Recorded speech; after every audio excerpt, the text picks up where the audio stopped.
the workouts start Thursday and will start airing, I believe, at 4 p.m. Quarterbacks go first, and then they pretty much get to go home after that. Todd McShay had an interesting stat on the Rich Eisen show. He said, I think it was in like the last decade or 17 years or so, he said no QB has sustained a long career with less than 9-inch hands.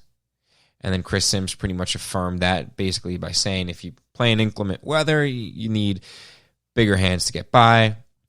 So obviously Burrow getting a lot of heat for his 9-inch hands, and then you have the short guys who have oddly large hands for their size, in particular being Drew Brees, who's listed at 6 feet tall, but he has 10.25-inch hands. And then Wilson, who's sub 6 feet at 5'11", has 10.25-inch hands. And they both have bigger hands than Peyton Manning or Andrew Luck ever did. They're 5 inches taller than 5 and 6 inches taller than Brees and Wilson. So, what does that tell you? It tells you pretty much nothing. That who knows if Burrow's small hands will have anything to do with how he plays. All we need to do is wait and see if he gets picked by the Bengals or if he doesn't get picked by the Bengals, because the Bengals could create a narrative that they are going to fall back in love with Tua Tagovailoa. Because Tua, at the start of the college season, he was the presumed number 1 overall pick. Now that narrative has changed. So let's see. Maybe they'll start saying, wow, Tua's looking really good. That hip's looking a lot better. I think he still had a little bit of a limp when they saw him walking around. But maybe the teams are going to fall in love with the way that Tua talks to them. Like there's no question about it. I think teams have said that Tua's a very likable guy. Joe Burrow could look like the evil villain from like a 1980s movie. So there will be more than enough narrative that Tua Tagovailoa is going to start sneaking up in that draft. So look out for Tua. He could. The Bengals are starting to like him. They like him more than Burrow. Oh, he did really well on all the cognitive tests and film study or board, like they start having players draw up plays and coverages on the whiteboard. So interesting enough. One thing that I did see Pro Football Talk, not Pro Football Talk commenter, the real Pro Football Talk do, is he ranked his top free agents. So I thought, hey, why don't I do the same? Because I know just as much as Pro Football Talk. So in order, I'm going to go 1 to 10. Pro Football Talk did 100. I don't think I'm going to get to 100. I'll go 10 though. So first, no question, Tom Brady. He is the top free agent this season. He's the greatest quarterback of all time. It's similar to when, Peyton Manning was coming off injury. No one really believed that he was going to throw the football right. But, hey, I think that when you have an opportunity to get the greatest quarterback of all time, the greatest player of all time in the 100 years of the NFL history, I think that makes you a top free agent, even though he will be 43 by the time the season starts, August 3rd. Number 2, another quarterback. It's going to be Dak Prescott. Dak Prescott, man. Tell you what, man, this Dak Prescott guy, it's pretty good, man. Dak Prescott is going to get re-signed by the Cowboys. It's just going to happen. The Cowboys want him back. Stephen Jones wants him back. Jerry Jones, I'm sure, doesn't know what he wants. But he's going to get paid. He's definitely going to get paid. And we'll see how much the Cowboys give him. Last year, he turned down $33 million per year from the Cowboys. Reports say that Prescott wants $40 million annually. Mahomes is going to get an extension. I can't see Prescott in any world getting more than what Mahomes will get on an annual basis. I wonder what order those contracts will come out, because if Prescott gets anywhere near what he wants, Mahomes is going to have to surpass that, and probably by quite a bit. Mahomes is definitely going to want to be the highest paid quarterback annually, at least for a few years before the next person passes him. Number 3, Chris Jones, the run stopper on the Kansas City Chiefs. Chris Jones, he wants to get paid. He went on Pardon My Take the other day. Chris Jones thinks he's the best in the game at his position. He's pretty darn good. He can really change a game. I remember he came on against Tennessee in that AFC Championship game and just put an end to Derrick Henry. And he can change the game. And against a physical runner, you really need that run stopper. You really need a run stopper against any kind of good running attack. And Chris Jones is very valuable at that position. But, you know, I wonder what some of these guys are going to be like once they sign their contract. Only time will tell. Jadeveon Clowney comes in at number 4 on my list. He can just really take over a game. When he went to Seattle, there are a few games in which he took over. And he can be a real game changer and a game wrecker. You know, everyone remembers him coming out of college, that hit he had against Michigan where he knocked a helmet off.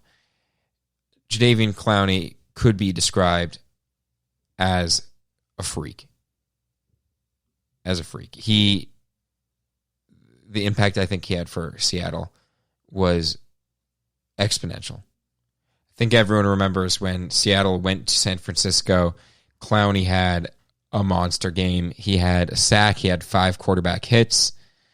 He had 5 tackles, and he really took over that game. And that's what he can do. That's why I have him at number 4. He also had a fumble recovery, a fumble return touchdown. Clowney's pretty awesome. He comes at number 4.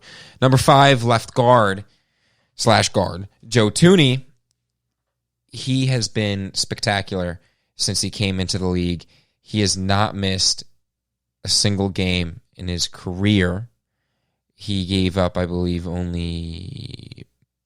I don't think... He might have only given up 1 or no sacks last year. He's very, very valuable. He's an athletic guard. He's smart.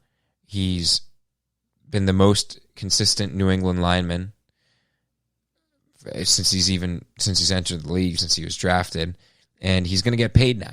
His counterpart at right guard, Shaq Mason, got a hefty contract at the beginning of the 2018 season. He hasn't, people say he hasn't lived up to it. Sure, Shaq Mason's been pretty good, but Joe Thuney, it's his turn now. He's going to demand quite a lot of money. He's up there. He's very important. He's probably, I would say, the best at his position. Joe Thuney, number 5. Wild card here, number 6, famous Jameis Winston.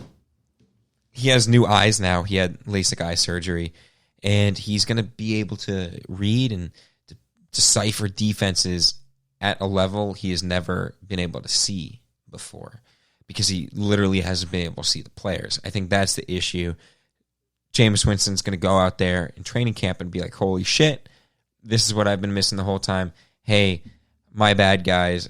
I just didn't see these linebackers there before.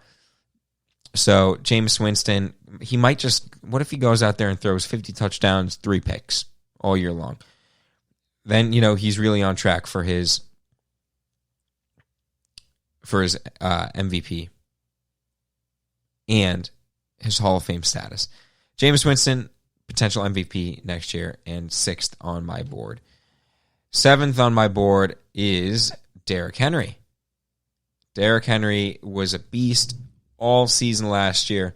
The narrative for Henry started that, Henry gets so strong as the season goes on, like he just gets better and better and better. Now he was a beast since day one in since game 1 in 2019.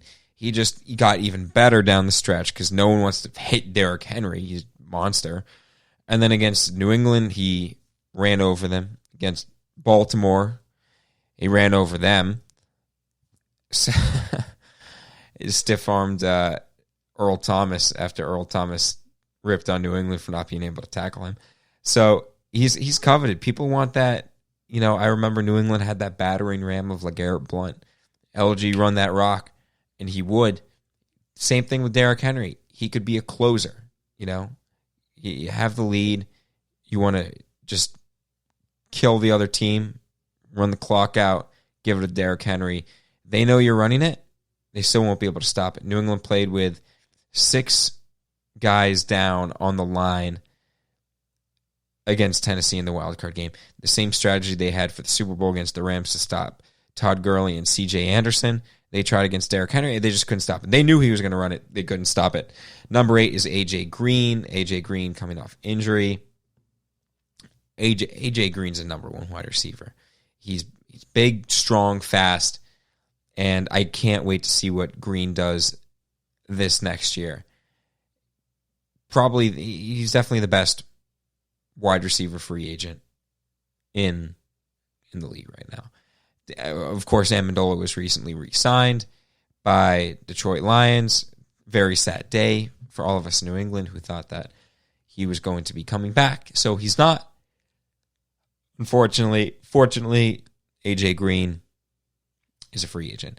Number 9, probably, again, best at his position, is Hunter Henry. Hunter Henry, best free agent tight end.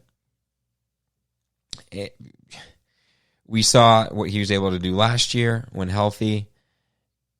He's a great pass catcher. And, the league had it for a long time with Rob Gronkowski. It's similarly at the same time, they had Jimmy Graham.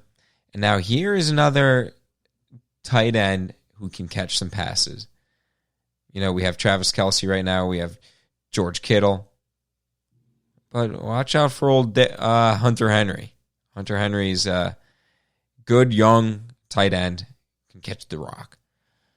Number 10, I don't know what position you would classify him as, but Taysom Hill. Taysom Hill, quarterback, running back, wide receiver, tight end, punt returner, kick returner, gunner, up back.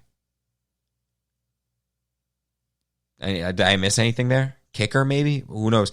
Taysom Hill, very valuable Swiss Army knife. For the Saints, what are the Saints going to do with Taysom Hill? I think it was Sean Payton who said that the Taysom Hill contract is going to be more difficult than the Drew Brees contract. Drew Brees, by the way, I left off the list of my top 10. So let's see what Drew Brees definitely going to be playing next year. Taysom Hill, will he be playing with the Saints next year? I wonder if another team is going to be willing to pay that type of player what he would want in a contract. What he did with the Saints worked really well. Is another team willing to just throw Taysom Hill out there and say, hey, do whatever you want, play whatever you want, and we'll pay you a lot of money, not knowing what position you are? That's interesting. Another interesting thing I remember a few years ago was when Jimmy Graham was good and he wanted to be paid like a wide receiver. I think he tried to file so that he could officially change his position to wide receiver so that he could get more if he was tagged. That way he could get the top 5 rolling average of the last 5 years for the position of wide receiver instead of tight end. The league ended up declining it. What position is Taysom Hill?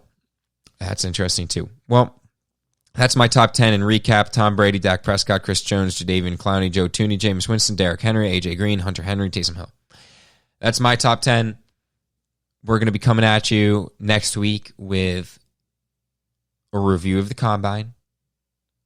Let's just enjoy it. Let's enjoy all the Brady narratives. Let's enjoy the Burrow small hands. I'd love if Burrow went out there and just, he tried throwing it, but the ball slipped out of his hands like on his way back. He should do that on the first rep he takes, just to be like, oh shit, yeah, my hands are small. Like I can't do this. That's something that Burrow would do. I really don't think he'd give a shit. I don't think that would deter anyone from drafting him. I think people want